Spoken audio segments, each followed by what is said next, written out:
se situe au niveau de l'antre et 50% de la population possède cette bactérie dans leur estomac. La contamination se fait généralement pendant l'enfance, mais l'infection persiste toute la vie tant qu'il n'y a pas d'éradication. Comment se fait cette contamination concrètement ? Théoriquement, l'homme peut être contaminant par deux moyens, la voie orale ou bien par ses selles. C'est essentiellement une transmission directe de personne à personne, c'est-à-dire que la contamination se fait par un contact direct avec la salive infectée par des régurgitations ou lors des vomissements. La transmission par les selles suite à un contact par l'intermédiaire des mains ou encore à cause de l'eau et d'aliments contaminés, elle est plus rare et se rencontre plutôt dans les pays en voie de développement où l'hygiène est déficiente.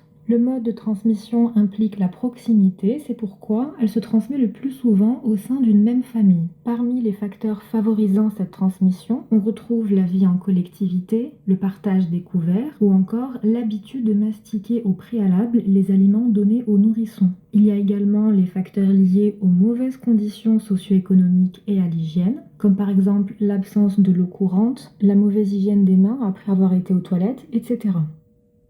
Cette infection entraîne une gastrite d'abord aiguë puis chronique, le plus souvent asymptomatique. Et puis dans 10% des cas, cette gastrite chronique évolue vers une maladie ulcéreuse. Elle a en effet un rôle majeur dans le développement de l'ulcère gastro-duodénal et représente 95% des ulcères duodénaux et 70% des ulcères gastriques. En l'absence d'éradication de la bactérie, elle peut conduire dans 1% des cas au cancer gastrique. Comme je l'ai